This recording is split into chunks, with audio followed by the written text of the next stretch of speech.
Bonjour à tous. Donc, je vais parler de matériaux, simplement. Je vais reprendre les limites des matériaux actuels, des composites qu'on utilise, et puis de voir quelques perspectives, c'est que des idées. Le suivant, s'il vous plaît. Donc, moi, je travaille à l'Institut de recherche du Puy-de-Dôme. C'est un laboratoire universitaire, 5 entités liées au CNRS. On est 300 entre Lorient, si vous voulez, et Brest. Voilà, Compositique fait partie de cette structure. Alors, le fil rouge que je vais suivre, c'est de me dire, je prends un foil.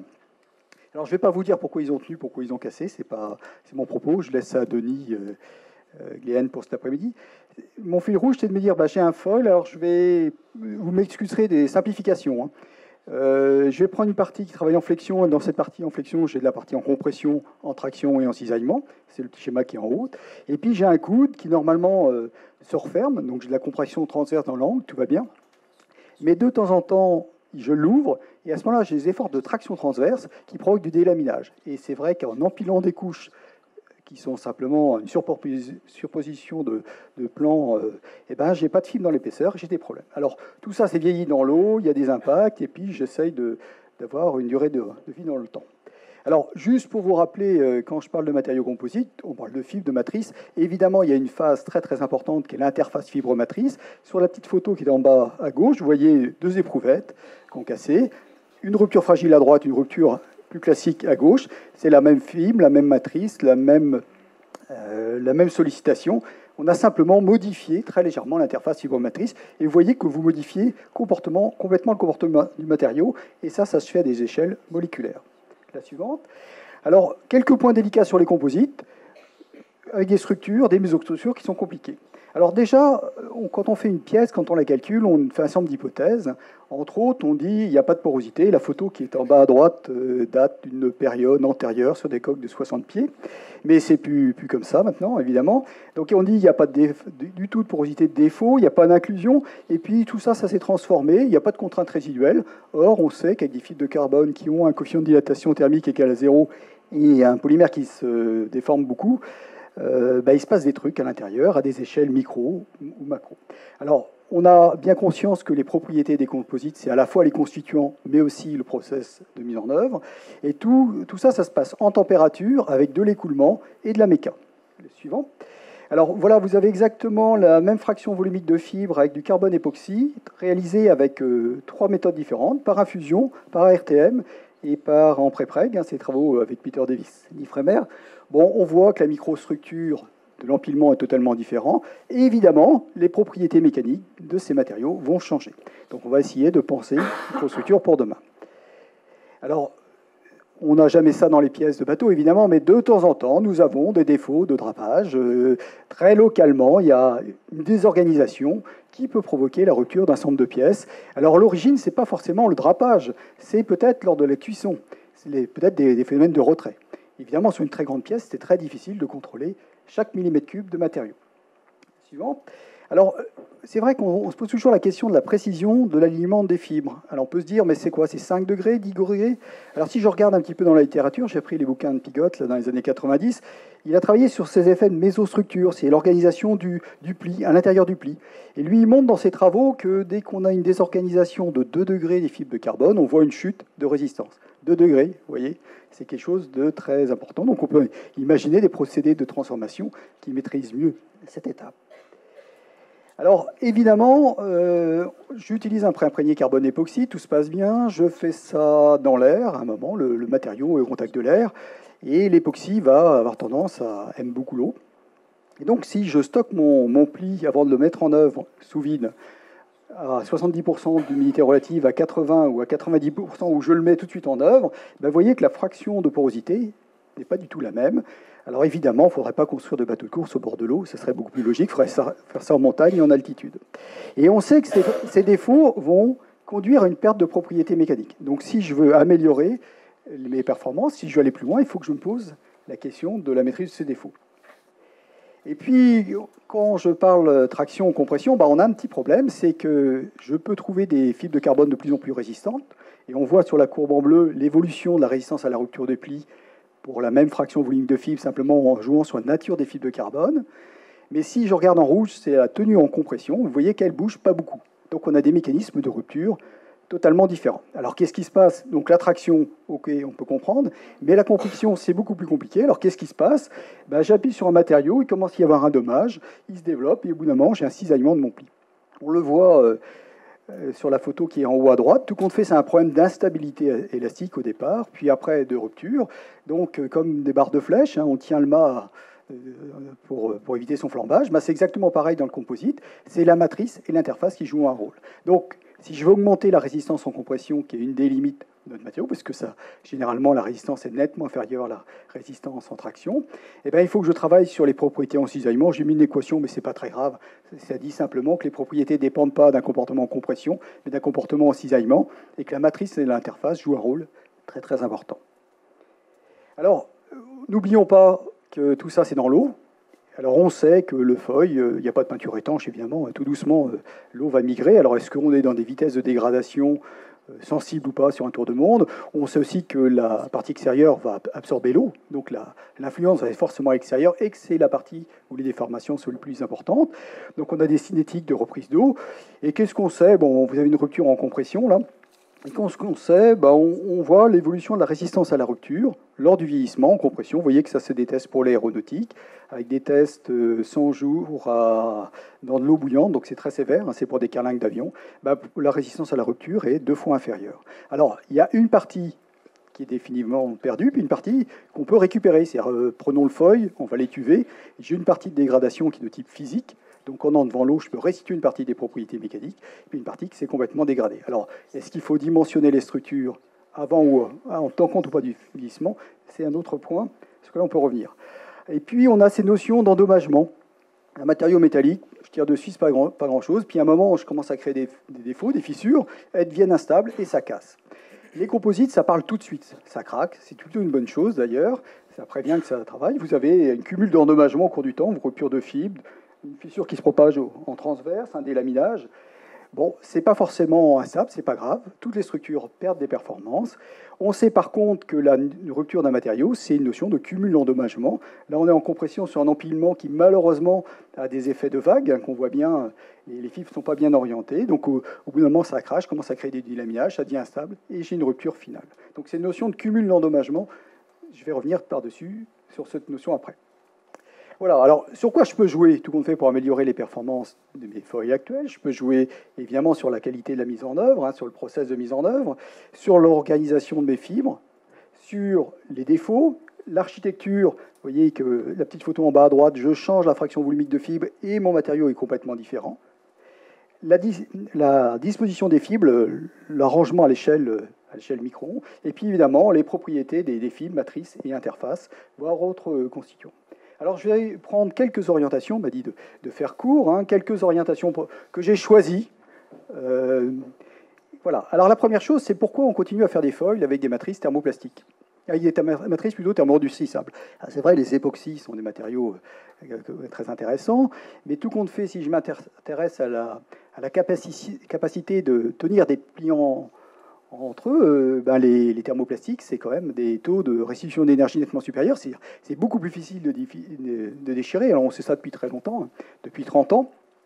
On est capable d'avoir entre 2 et 10 fois plus de ténacité interlaminaire. Ça veut dire que vous avez une éprouvette qui est fissurée, vous tirez dessus, vous provoquez la fissuration, et puis on regarde la manière dont sa fissure se propage. Donc les thermoplastiques, pourquoi pas? Alors, est-ce que c'est des voies de pré-imprégnées, donc en température, ce qui va être très compliqué? Est-ce que c'est des voies plutôt de type RTM avec polymérisation in situ? Pourquoi pas? C'est une autre méthode à maîtriser. On peut se poser d'ailleurs la question des autres voies pour améliorer la tonicité de la matrice. Qu'est-ce qu'on voit aujourd'hui dans ce qui se passe dans l'aéronautique? On a des voies très intéressantes sur les thermoplastiques où on dit tout le monde va faire des mélanges de polymères pour avoir des réseaux particulièrement complexes qui vont nous améliorer la ténacité. Et puis on a d'autres voies qu'on retrouve, par exemple, dans un autoclave. Là, vous avez votre matériau, j'ai fait un zoom, ça ne doit pas être très facile à voir au fond de la salle, mais vous avez des nanocharges d'élastomères qui sont à l'intérieur, qui sont souvent des polyamides. Hein. On retrouve ça dans pas mal de plis. Et puis, donc, l'idée, c'est, je formule la matrice jusqu'à un moment où j'y arrive plus trop à améliorer sa ténacité. Donc, j'introduis des mécanismes de puits à fissure, d'absorption d'énergie, qui jouent un rôle d'ailleurs dans la mise en œuvre. Et puis, on voit beaucoup de développement sur des nanotubes de carbone avec un système où on essaye de mettre des nanotubes tout autour des fibres, voire les disperser dans la matrice. Il y a des voies intéressantes, il y a des formulations. Alors, il y a beaucoup de questions. Donc, j'ai pris des nanocharges et puis des nanotubes, mais on peut aussi utiliser des plaquettes, des micas. Enfin, il y a pas mal de voies de recherche. Il y a aussi pas mal de questions pour les constructeurs de bateaux. Ces nanotubes de carbone, est-ce que c'est très très bon pour la santé humaine? Alors, on a une autre idée quand même, c'est que les propriétés mécaniques des fibres dépendent du volume. Si on fait des fibres de faible diamètre, c'est bien parce que plus elles sont petites, plus elles sont résistantes. Et donc pour les plis, c'est exactement la même chose. Je prends l'empilement 0,90-0, je le mets en compression et je regarde que le pli du milieu en compression. Et si je regarde les endommagements visibles pour un niveau de déformation identique entre un pli de 20 microns, 40 microns ou 60 microns, vous voyez que les fissures ne sont pas du tout les mêmes. Si je minimise la quantité de matière, j'améliore considérablement la résistance du pli. Donc la voie des plis très minces, c'est une voie intéressante.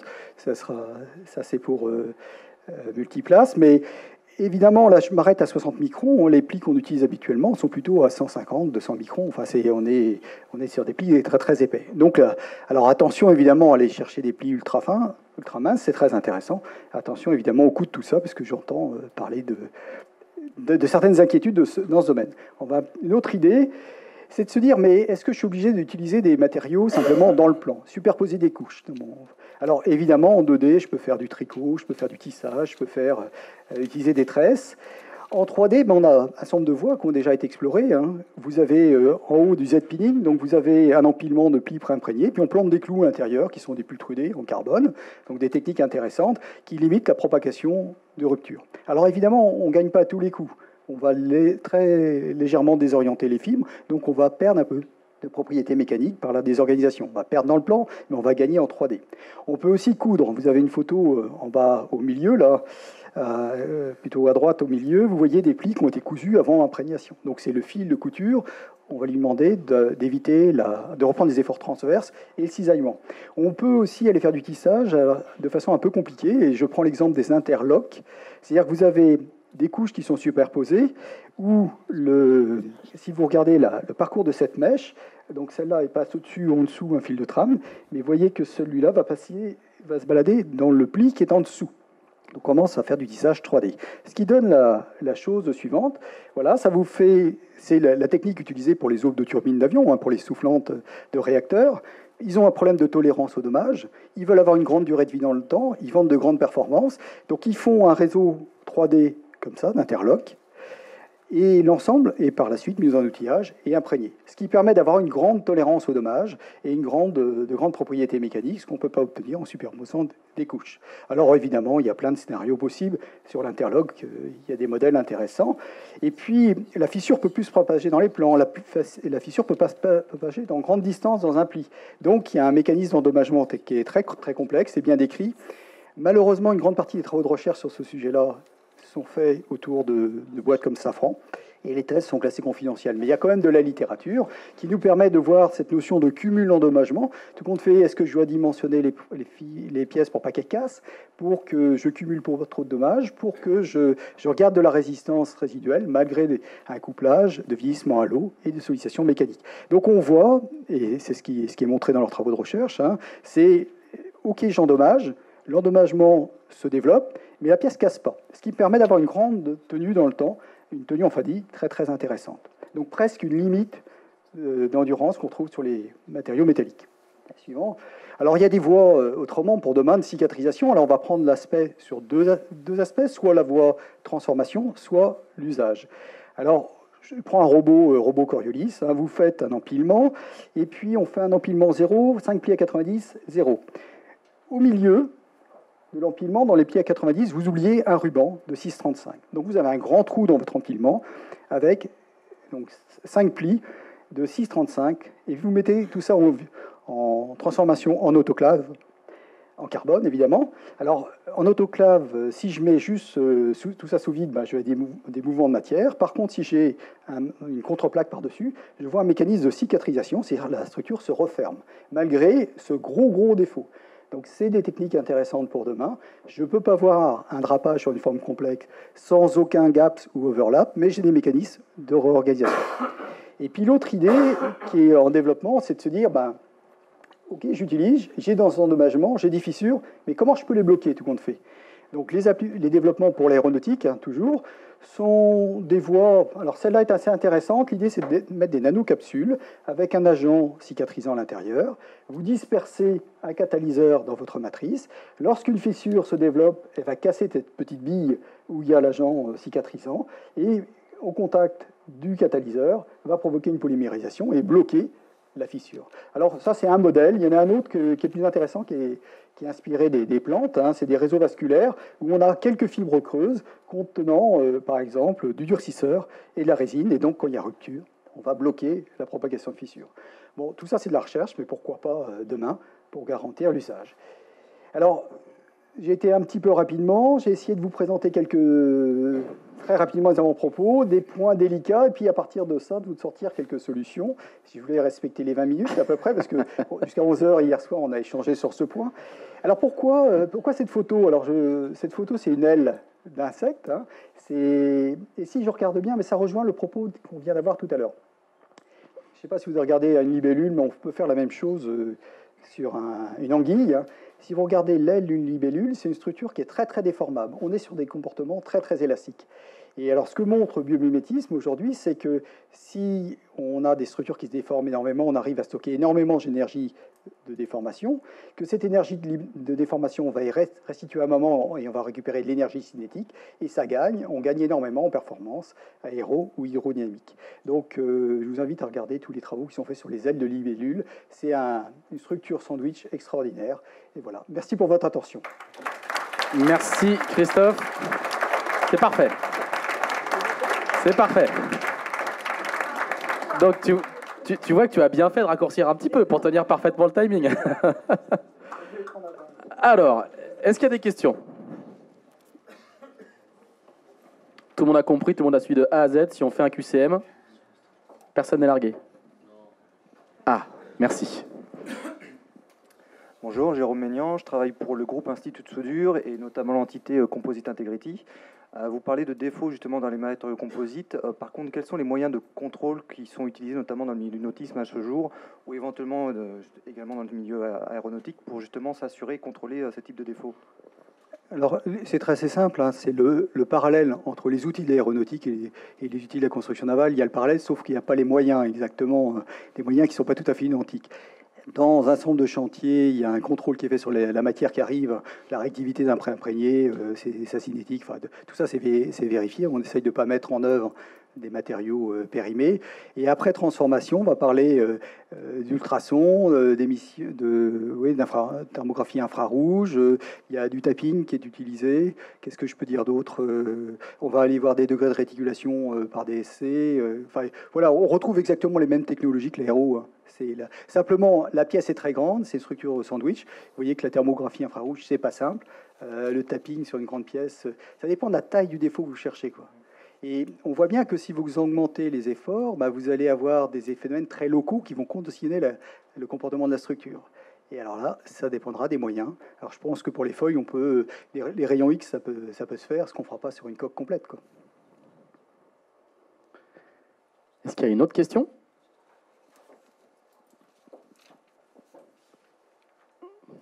C'est une salle qui s'interroge peu aujourd'hui. Le fond de la salle ne pose pas beaucoup de questions. Moi, j'ai une question, Christophe. Tu as parlé à plusieurs reprises de la mise en œuvre. Ça serait quoi la mise en œuvre idéale pour optimiser la construction des appendices, par exemple? Alors, ça dépend ce qu'on veut. Et je pense que la voie du pré-imprégné qui a été choisie dans pas mal d'années dans les chantiers, on voit une maîtrise extraordinaire maintenant des pièces. Donc ça, c'est une voie. Par contre, on voit la difficulté d'avoir du 3D. On ne peut pas faire, dès que je veux un interlock, un matelas de fibre qu'on imprègne. Là, vous voyez qu'il va falloir passer sur d'autres techniques. moi, je rêve à des voies de type RTM avec des matrices thermoplastiques pour avoir plus de tonicité, sauf que c'est monter les fibres à 160 degrés, injecter avec une machine avec 3 mélanges qui se passent à l'intérieur. Et si je vois l'état des connaissances, c'est des technologies qui sont développées pour l'automobile et l'aéronautique. Et on voit bien que les chantiers n'ont pas pour l'instant les moyens, mais peut-être que certains se spécialiseront dans cette voie-là. Donc on va voir des compétitions, puis on voit aussi qu'il y a certaines formulations de préimprégnés qui sont des exclusivités pour Airbus, quoi. Ça a été développé, mais on ne peut pas les acheter. Alors peut-être que tout ça va se libérer et qu'il y a des formulations qui seront accessibles plus facilement, quoi, pour demain. C'est quoi le temps de transfert des technos que tu nous as décrites et des pistes que tu nous as décrites vers l'aéronautique d'abord et vers la voile ensuite? La cicatrisation, c'est pas avant 10 ans, quoi. Ce que je vois, donc c'est clair. Les voies d'interlock, ça existe, c'est possible. Est-ce qu'on est capable? Est-ce que des gens ont déjà les moyens de dimensionner ce genre de structure sur des foils? Je ne sais pas. Sur la capacité à inventer des matériaux qui permettent de stocker plus d'énergie de déformation, d'un point de vue théorique, on a les outils.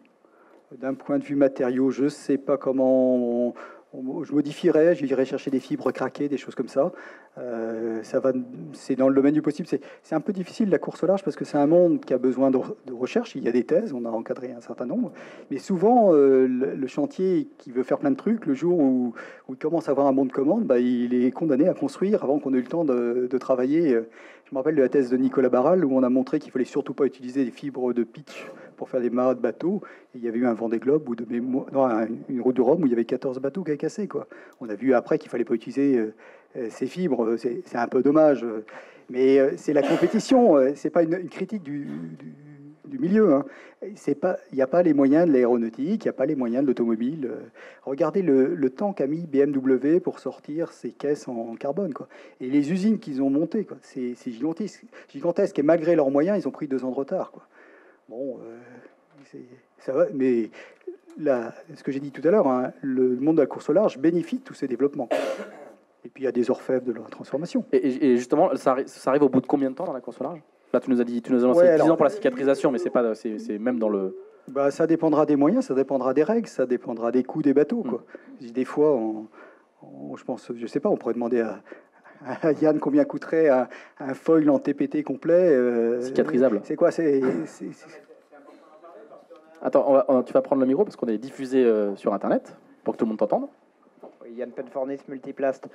À t'écouter, ça doit d'abord passer par l'aéronautique avant de venir dans les chantiers, alors que c'est pas forcément le cas, et notamment je pense à la technologie TPT, les couches minces dont tu parlais tout à l'heure. Ça a été d'abord utilisé dans les bateaux avant d'aller en Formule 1, et aujourd'hui on essaye de le faire rentrer dans pas l'aéronautique, mais plutôt les satellites, où le prix au kilo gagné est vraiment intéressant. Donc, faut pas avoir de complexe par rapport à ça. On travaille vite dans la course large, et quelquefois, ça peut aller dans l'autre sens également. Oui, il y a des transferts. Il suffit de prendre les ailes de Kite et de voir le retour vers le monde du commerce, pour voir que ça fonctionne. Et puis, il y a tout le domaine de l'éolien, qui est comme un grand consommateur de matériaux, qui produit beaucoup de déchets. Avec une question, par exemple, est-ce que demain, on a besoin d'avoir des bateaux recyclables? Est-ce qu'on continue à faire des déchets ou pas? Est-ce qu'on introduit une notion d'éco-conception? Bon, je ne sais pas. Oui, et puis pour revenir à la techno TPT, quelquefois, c'est les règlements qui peuvent aussi bloquer. Aujourd'hui, on n'a pas le droit, dans un certain nombre de classes, sur les bateaux de Coupe America, la TPT, c'est Thin Ply Technology, c'est la technologie des couches minces. On ne peut utiliser ces matériaux-là que pour les flaps. On n'a pas le droit de les utiliser pour les coques, parce que forcément, étaler une couche de 17 grammes ou une couche de 100 grammes, ça prend à peu près le même temps. Mais dans un cas, ça prend le même temps, mais dans un cas, pour étaler 1 kilo, il faudra 5 fois plus de temps. Je ne sais pas si j'étais clair là, sur ma dernière phrase. Non, mais... On a compris que c'était cher. Et c'est l'essentiel. Non. C'est toute la question aussi de la robotisation, c'est la question de la série. Pour l'instant, tous ces bateaux sont des prototypes. Si vous avez des effets de série qui se passent, vous aurez les moyens de mettre d'autres technologies en place, quoi. D'autres questions? Bonjour. Les thermoplastiques subissent les mêmes dégradations liées aux conditions de stockage? Ah non, on est peinard là. On n'a plus ce problème de durée de vie. Il suffit de les maintenir dans des... Alors si on prend des polyamides, on fait gaffe qu'on laisse ça dans des sacs étanches, et puis on peut garder ça des années. On n'a plus ce problème de durée de vie en pot. C'est un autre scénario. Alors c'est compliqué à mettre en œuvre, hein. Nous, on s'est amusé à faire des coques de grande dimension. On a d'ailleurs un travail de transfert avec nos collègues Vantel. Mais on est capable de faire des pièces de 5 mètres de longueur, mais on monte à 200 degrés. Donc vous voyez qu'on est sur des technologies, ça devient compliqué, quoi. On monte l'ensemble de la matière à 200 degrés pour sortir la coque, quoi. Donc c'est possible, on sait faire. Mais après, à quelle vitesse on va transférer ça, à quel coût? C'est une culture qui va se diffuser. Alors justement, à ce sujet, on réfléchit à la mise en place d'un DU sur les matériaux composites pour permettre à des gens de venir en formation continue une journée tous les 3 semaines autour d'un certain nombre de thématiques. Mais on vous en parlera et Carole se fera le relais. Oui. Je vous parlerai de ça, oui, un peu plus tard. Est-ce qu'il y a d'autres questions? On aura mis ça au point. Pas d'autres questions? Merci beaucoup, Christophe. On peut l'applaudir. Merci bien.